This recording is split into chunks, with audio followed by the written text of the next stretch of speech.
잘 계셨습니까? 뭐 서로 본 지 며칠 안 되긴 했는데 그죠?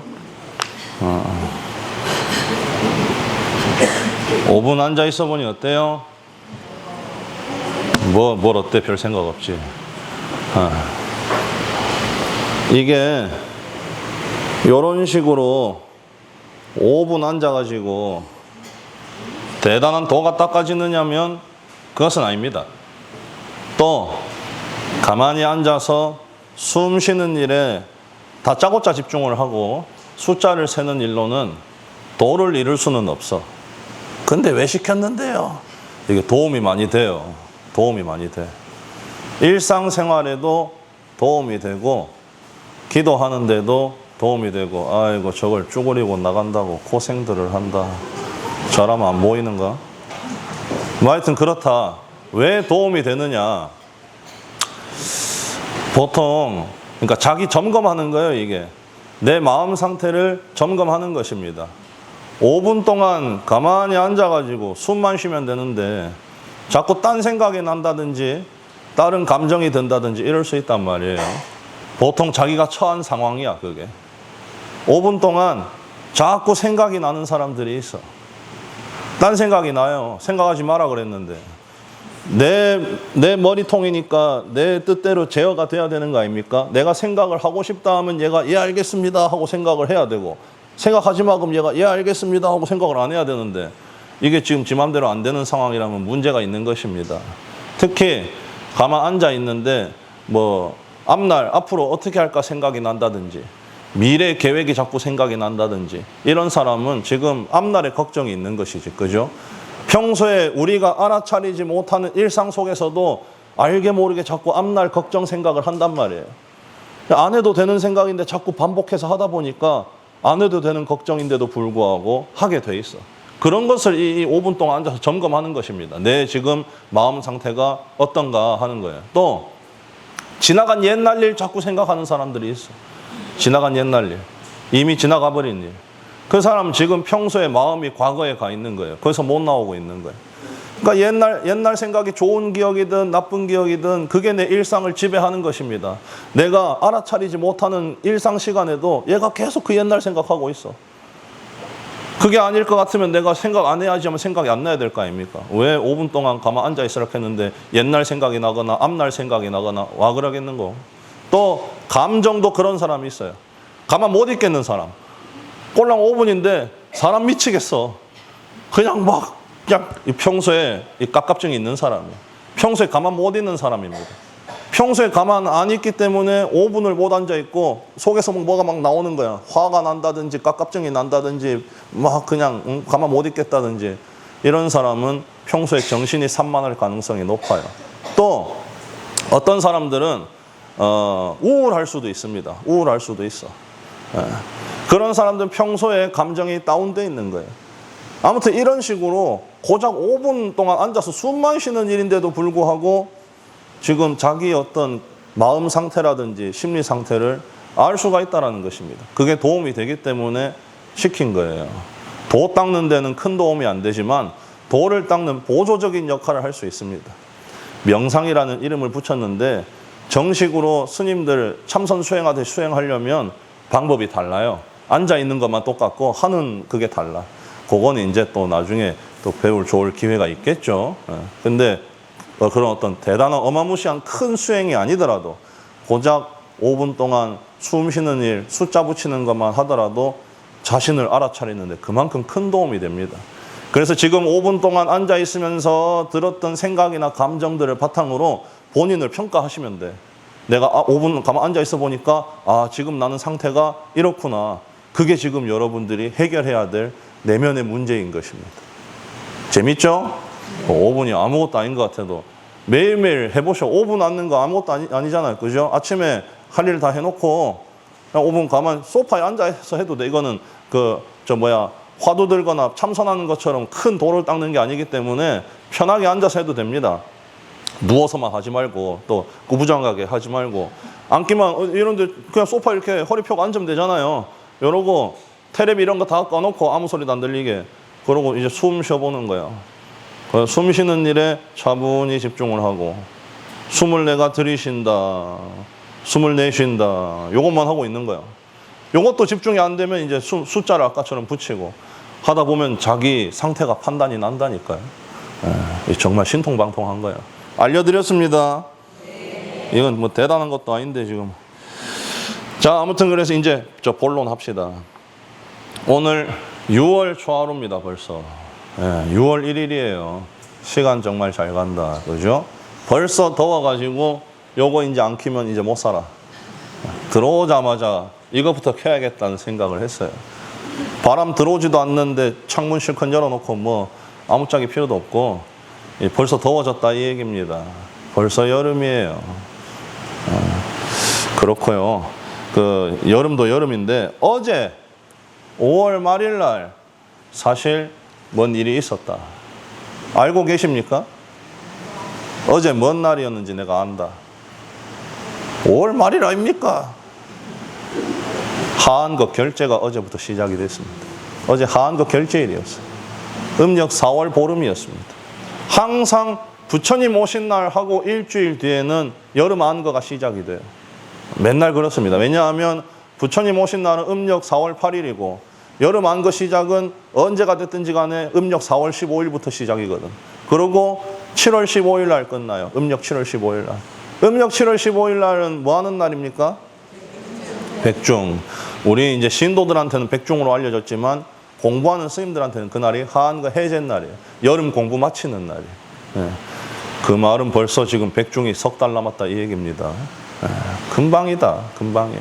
좀 있으면 이거 접수 받는다고 할 거예요. 여하튼 어제부터 하한거가 시작이 됐고요. 이제 지금 그렇죠. 지금 큰절이라든지 선원에 참선 수행하는 선원에선 벌써 정진이 시작이 어제부터 됐습니다. 지금 한참 더운 시기에 여름에 스님들이 모여가지고 참선하고 계신 거예요. 지금도 10시 54분이니까 한참 하고 계시겠네. 한참 하실 때예요, 지금. 아무튼 어제부터 여름 안거가 시작이 됐고 여러분들이 이제 잘 모르시기 때문에 제가 이제 여름 안거에 대해서 좀 설명을 드리면서 오늘 주제입니다. 마침 잘 됐어.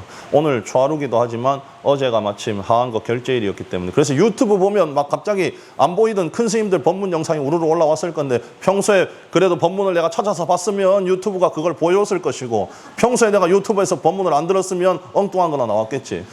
나도 어제 있는데 막 종정스님 법어부터 해가지고 줄줄 올라 송강사 뭐 무슨 뭐 하한거 결제법 이런 거 막 줄줄 올라오더라고.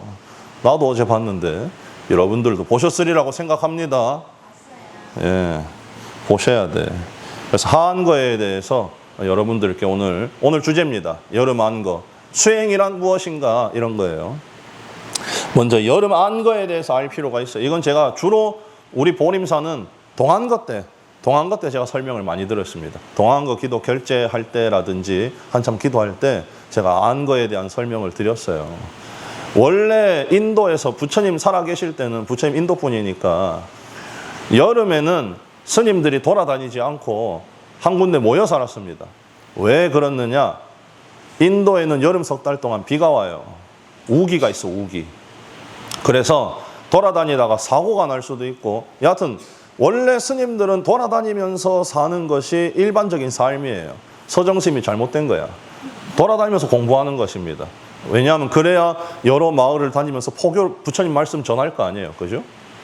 근데 이 여름 석 달은 다니고 싶어도 다니질 못해. 위험하고 그렇기 때문에. 그래서 부처님께서 여름 석 달 동안은 딴 데 돌아다니지 말고 한 군데 모여 있어라라고 했습니다. 한 군데 모여가지고 다 같이 모여서 정진을 한 다음에 날이 풀리고 백중 지나고 7월 15일 지나고 우기가 끝나고 하면 다시 돌아다녀라. 이렇게 말씀을 하셨습니다. 그래서 이게 부처님께서 살아 계셨을 때부터 정해놓은 어떤 우리 불자들의 법칙이에요. 여름 석 달은 모여서 공부한다. 근데 문제는 불교가 부처님 말씀이 인도에만 있는 게 아니고 저 중국으로 건너오잖아요. 그죠? 중국, 한국, 일본으로 건너오잖아. 근데 이 중국, 한국, 일본은 이 동북아시아 3국은 여름에만 문제가 있는 게 아니고 겨울에도 문제가 있어요. 겨울에 잘못 돌아다니다가 동사해. 강원도 이런 데 잘못 돌아다니다가 산에 고립되면 그냥 죽는 거예요. 지금이야 시대가 좋아져서 그럴 일이 없지만 옛날엔 그랬을 거 아닙니까? 그렇기 때문에 겨울철에도 사람들이 모여서 정진할 필요가 있다. 그래서 부처님께서는 겨울 안거를 만드신 적이 없지만 후대 우리끼리 만들었습니다.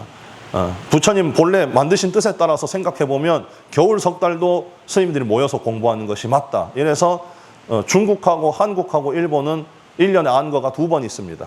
여름 안거, 겨울 안거. 이걸 한문을 붙여가지고 여름 안거는 하안거라고 하고 여름 하자를 붙여서 하안거라고 부르고 겨울 안거는 겨울 동자를 붙여서 동안거라고 합니다.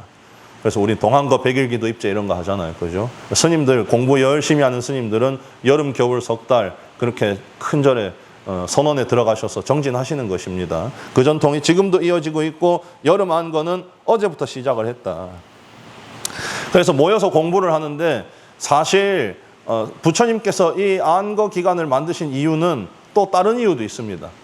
그 이유는 뭐였느냐? 민원이 들어온 적이 있어요. 부처님한테 누가 민원을 넣었습니다. 어떤 민원을 넣었느냐면 불교 싫어하는 사람들이 민원을 넣었어. 부처님 살아 계셨을 때도 불교 싫어하는 사람들이 있었습니다. 다른 종교인들 있고 이랬어요. 이 사람들이 뭐라고 했느냐? 스님들 보고 손가락질하고 욕했습니다. 왜 여름철에 저 사람들은 뭐 맨날 자비심이 어떻고 뭐 그런 얘기하면서 왜 여름철에 돌아다니느냐? 이렇게 비난했어요. 어처구니 없는 비난이잖아요. 그죠? 자비심이랑 여름에 돌아다니는 거랑 무슨 상관이에요? 근데 이 비난하는 사람들이 이랬습니다. 여름철에 벌레가 얼마나 많은데 그거 돌아다니면 다 밟아 죽일 거 아니냐. 자비심이 없는 것들이다. 이런 얘기를 했어. 그러니까 비난하려면 이렇게 하는 거예요. 또 농사 짓는 다른 종교인들이 이렇게 얘기했습니다. 스님들이 농사철에 돌아다니느라고 심어놓은 거, 산에 심어놓은 거 다 밟고 다니고 농사 망한 거 어떻게 물어낼 거냐. 이런 민원들이 부처님한테 계속 들어왔어요. 부처님께서 이렇게 얘기하셨습니다. 그럼 여름철에 돌아다니지 마라. 이래서 사실 이 안거가 시작이 된 거예요. 민원으로서 시작이 됐는데 여러 가지 이유가 합쳐진 것입니다. 실제로 돌아다닐 만한 상황이 못 된 것도 사실이고 굳이 억지로 돌아다니면서 뭐 비 오고 이런데 돌아다니기도 힘든데 욕까지 얻어먹으면서 할 이유가 없단 말이지. 그래서 부처님께서 여름 석 달은 어디 다니지 말고 한 군데 모여서 정진하자라고 하안거가 시작이 됐습니다. 여름 안거 100일 동안 하는 일은 무엇이냐? 뭐 하겠어요? 스님들 모여서 뭐 하겠습니까? 뭐 고스톱 치겠는가? 뭐 하겠어요? 스님들 모여서 뭐 하겠노? 정진하는 것입니다. 여러분들 모여서 정진하잖아. 그죠? 여러분들도 항상 모여가지고 요새 뭐 부처님 오신 날 끝나고 막 각 단체별로 모여가지고 정진하시잖아. 네. 어떻게 도를 닦을 것인가에 대한 토론을 하고 이런 줄 내가 알고 있습니다. 스님들도 모이면 그렇게 한단 말이에요. 공부하신단 말이에요. 첫 번째는 스님들이 모여서 하는 첫 번째 일은 수행하시는 것입니다. 수행하는 것. 근데 사람이 모여 살면 해야 되는 일들이 있어요. 해야 되는 일들이 있습니다. 보림사도 마찬가지예요. 여러분들이 지금 모여 앉아가지고 법회를 보려면 해야 되는 일이 있습니다. 뭐 해야 되겠어요? 뭐가 돼 있어야 되겠습니까? 첫 번째로 청소가 돼 있어야지. 이거 뭐 개판 나 있고 여 앉아서 기도하라면 하겠어요? 막 머리카락 굴러다니고 이러고 있는데 여 앉아서 절이 되겠는가? 청소해야 돼. 또 끝나고 공양하실 거 아니야? 밥도 지어야 된다. 밥을 그냥 짓는가? 나물도 따듬어야 되고 이런 식으로 혼자 살면 상관이 없는데 혼자 살아도 할 일이 있는데 다 같이 모여있기 때문에 해야 할 일들이 더 많고 스님이라고 이건 뭐 다른 일이 아니었어요. 뭐 신도들이 와서 해주고 이런 일이 없었습니다. 특히 지금도 스님들끼리의 수행 공간에는 일반인이 못 들어가요. 여러분도 잘 아시지 않습니까? 큰절 가도 선원에는 못 들어갑니다. 선원에는 그 출입금지 붙여놨어. 여기서부터는 정진하고 있는 중에 못 들어온다 이런 거 붙여놨습니다. 많이 봤죠? 큰절 가서. 스님들끼리 해나가야 돼요. 스님들끼리. 그래서 안거 기간 때 해야 되는 것은 당연히 첫 번째는 수행이지만 그것보다 더 중요한 것은 할 일을 해야 되는 것입니다. 그래서 스님들이 처음 안거를 시작할 때는 뭐부터 하느냐? 이건 다음 생에 꼭 머리 깎고 해보세요. 재밌어. 그날 저녁에 스님들이 다 모여요. 예를 들면 어제 안거 시작을 했잖아. 그러면 밤에 저녁 예불까지 해놓고 그 절에 계신 모든 스님이 방 하나에 다 모입니다. 그걸 주르륵 순서대로 앉아요. 큰 스님, 뭐 방장스님부터 가운데 해가지고 주르륵 앉아. 그렇게 모여 앉아서 뭐 하느냐? 이번 석 달 동안 각자 무슨 일 할지 정하는 거 합니다. 그걸 전문 용어로 뭐라고 하냐면 그 용상방이라고 해요. 용상방. 용상방이라고 이름표가 붙는 큰 현판이 있습니다. 그 현판 이름이 용상방이야. 거기에 각자 할 일들이 쭈르륵 적혀 있고 밑에 빈칸이 있어요. 그 빈칸에 자기 이름 적어 넣는 거예요. 예를 들어서 이런 거지. 이렇게 쭉 모여가지고 지금부터 이번 여름 안 거 소임을 짜도록, 용상방을 짜도록 하겠습니다. 이러면 이제 방장 스님부터 쭉 시작하고, 먼저부터 소임을 보고 계신 스님들이 있어요. 예를 들면 뭐 주지라든지 방장이라든지 이런 직책들은 안거가 시작하거나 말거나 계속 하고 있어야 되는 직책이에요. 그런 직책 말고 빈 직책들이 있습니다. 3개월마다 바뀌는 직책들이 있어. 그런 직책들을 각자 물어봐요.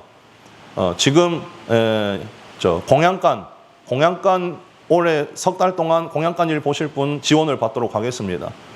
생각 있으신 분들은 거수해 주시라고. 그러면 손 들어요, 그 스님이. 저 석 달 동안 제가 공양간 하겠습니다. 그러면 의견을 물어봐요. 불만 없으시냐? 그러면 불만 없다 하고 뭐 인원도 딱 정해진 대로 맞고, 인원이 정해져 있어요. 뭐 예를 들면 공양간 일 좋다고 그 50명 가 있고 청소한 일 1명 하고 이러면 안 되잖아. 그 인원만큼이 딱 적절하게 들어가면 통과되는 거예요. 대중이 인정을 하고 저희 불만 없습니다. 이러면 이제 그 스님이 앞으로 석 달 동안 밥을 해야 돼. 이런 식입니다. 이게 아주 재밌어. 스님들이 쭉 앉아갖고 한다니까. 다음 생에 꼭 해보세요. 그런 걸 하는데, 이 어떤 소임들이 있는지 제가 대표적으로 적어왔어요. 지금도 있는 소임이 있고 지금은 없는 소임이 있고 한데, 옛날에 용상방에 나오는 대표 소임은 이렇습니다. 첫 번째, 수좌라는 직책이 있어. 수좌 스님 들어봤습니까? 선방 수좌 스님? 그 수좌라는 게 두 가지 뜻이 있어요. 보통 선원에서 참선 수행하는 스님들을 존경하는 마음으로 그냥 수좌 스님 하는 그 어떤 존칭으로서의 의미가 있고, 또 두 번째 수좌의 의미는 수좌라는 직책 자체가 있습니다. 수좌라는 일이 있어요. 이 수좌는 뭘 하느냐? 그 해 석 달 동안 스님들 정진하는 것을 점검해 주는 역할을 합니다. 그러니까 아무나 못하는 일이에요. 애지간히 참선 경력이 많으시고 대중들이 인정할 만한 그런 큰 스님이 수좌 소임을 보는 거예요. 그래서 예를 들어서 통도사 보광선은 수좌 스님이다 이러면 그 선원에서 선 지도해 주시는 스님이다 이 말이에요. 그러니까 보통 스님이 아닌 거지. 우리가 그런 말을 모르니까 수좌 스님이 뭐야? 참선하는 스님인 거 안녕하세요 이러는데, 이제 어마무시한 스님인 줄 아셔야 돼. 이 직책은 아직도 있습니다. 수좌라는 직책이 있고, 머리 숫자의 자리 좌자예요. 그러니까 우두머리 자리다 이 얘기입니다. 수좌라는 이름 뜻이. 또 감원이라는 뜻이 있습니다. 감원이라는 직책은 뭐냐? 살림을 총괄해. 석 달 동안 살림살이를 총괄을 합니다. 우리 절 감원 누구겠어요? 종무소가 감원이야. 살림살이 총괄합니다. 스님은 뭐 하는데요? 나는 책임만 지지. 나는 결제만 하고 책임만 지는 것입니다. 그러니까 주지 지금 방장 빼놓고 하는 얘기예요. 그 밑에 직책들 하는 얘기입니다. 또 유나라는 일이 있어요. 유나 스님도 들어봤습니까? 선방 유나 스님. 절에 좀 오래 다닌 사람들 들어봤을 수도 있어. 직책이 유나야, 유나. 이건 뭐 하시는 분이냐? 사무적인 일을 총괄하는 스님이에요. 그러니까 그 3개월 주지 이런 식이야. 거의 선원의 주지와 비슷한 역할을 합니다. 그 선원에 돌아가는 일을 총괄을 해요. 선원에도 참선 수행만 하는 게 아니고 여러 가지 해야 될 일이 있어요. 왜냐하면 공양물도 들어오고, 여러분들 선원 대중공양 가봤습니까? 그 대중공양 올리잖아요. 그 누가 총괄을 해야 될 거 아니야. 총괄해가지고 분배도 잘하고 해야 싸움이 안 일어나고 공양 평등 공양이 되거든. 근데 이런 걸 총괄하는 분이에요. 이걸 일일이 다 맡는 분은 아니고 이걸 총괄하는, 살림살이 총괄하는 분은 유나라고 한다. 또 전좌라는 직책이 있습니다. 전좌. 여기는 스님들의 좌구, 침구, 음식 등을 관장한다. 좌복 관리하고 스님들 공양하시는 거 이런 거 관리하고 그런 거 하는 일이에요. 이것도 각자 맡아서 해요. 또 직세라는 일이 있다. 이건 지금 잘 없어요. 직세는 뭐 하느냐? 건물 보수 담당. 또 고두라는 일이 있습니다. 고두는 고가 창고 고자예요. 창고 관리. 또 지객이라는 일이 있습니다. 이 지객은 지금도 우리나라에도 있어요. 이 지객은 손님 맞이하는 역할을 해요. 예를 들어서 보림사에서 50명이 보광선원에 대중공양을 왔다 이러면 지객 스님이 나와서 맞이하는 거예요. 지객 스님이 나와서 아유 잘 오셨습니다. 요렇게 하시고 요렇게 해주세요. 요 하는 역할. 요거 지객이 한다. 또 당주라는 일이 있고, 이건 환자 간호, 또 욕두라는 일이 있습니다. 목욕물 관리, 수두, 물 관리, 탄두, 숯, 뗄나무 관리인데 지금은 우리나라는 화두라고 합니다. 화두. 근데 이 직책이 아직도 있어요. 아니 근데 이제 숯 가마 없는데 탄두 뭐 화두가 뭐 합니까? 이거 온도 관리해. 보일러, 겨울에는 보일러 온도 관리. 이게 제일 중요합니다. 근데 이거 갖고 싸움 제일 많이 나거든. 누구는 덥다 하고 누구는 춥다 하고 하니까. 그러니까 화두를 잘 안 하려고 그래요. 이 화두 스님이 여름에는 이거 온도 조절하고 겨울에는 보일러 조절하고, 요즘 시대는 그렇게 합니다. 옛날에는 그 일일이 불 떼가지고 하는 역할을 했어요. 또 정두, 화장실 관리, 공사, 공양주, 밥 짓는 소임, 채두, 반찬 만드는 사람. 그러니까 이 절에는 밥 짓는 사람이 따로 있고 반찬 만드는 사람이 따로 있었어. 지금도 그런 절들이 있습니다. 또 부목, 그 나무 떼고 뭐 온갖 잡일하고 불 지피고 이런 사람입니다.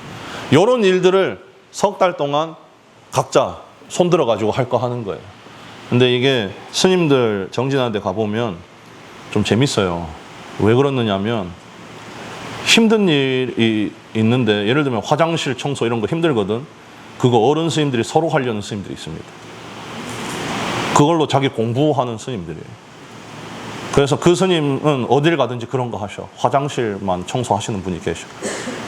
또 그런 거 떠나가지고 뭐 그냥 아침에 나와 보면 신발을 누가 싹 닦아가지고 갖다 놓은 적도 있고, 누가 새벽에 남들 다 잘 때 그런 직책 없는데 자기가 그냥 한 거야. 스님들 깨끗한 신발 신으시라고. 이 일들을 안 할 것 같잖아요. 서로 하려고 그래요. 서로 하려고 그래. 그러니까 대한민국 불교가 왜 안 망하고 있느냐. 여러분들은 영영 모르겠지만 정말 그런 순수하고 신심 있는 스님들이 자기가 절에 온 지 한참 됐는데도 불구하고 도만 타서 그런 일을 하려고 하는 모습을 보면 나도 막 부끄럽다니까. 저도 처음엔 봉암사 들어가가지고 하는데, 저는 처음부터 욕심내던 하고 싶은 일이 있었어요. 설거지. 설거지를 하면 왜 좋냐. 설거지 하는 사람은 바로 공양 안 했습니다. 바로 공양을 안 하고, 설거지는 그 공양간에 계속 붙어 있어야 되니까 스님들 공양하실 때 그 같이 못 있으니까 우리는 따로 식판에다가 밥을 먹었단 말이에요. 바로 공양하기 귀찮아가지고 내가 설거지 하겠다고 막 벼르고 있었어. 내가 해야지 이러고, 무조건 내가 한다 이러고.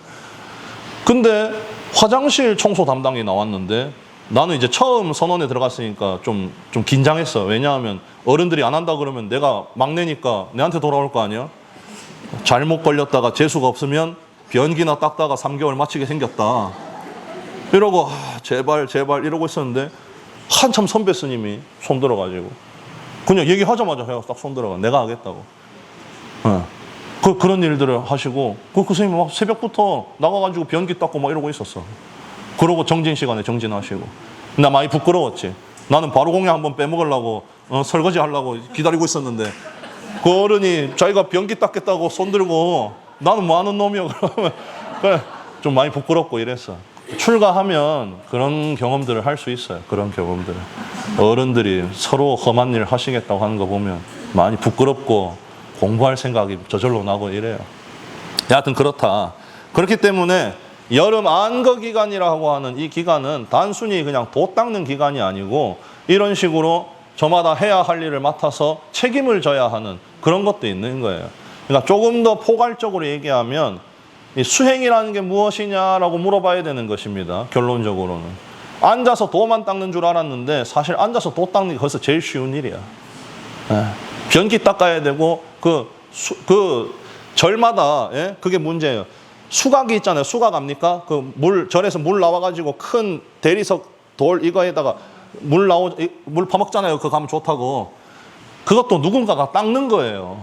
그거 안 닦으면 이끼 껴가지고 안에 퍼렇게 돼가 물 떠먹지도 못해. 그 물 떠먹게 만들려면 누가 그 물 다 퍼내고 닦아야 되는데, 그것도 담당 스님이 있었어. 그것도 스님들이 다 닦았습니다.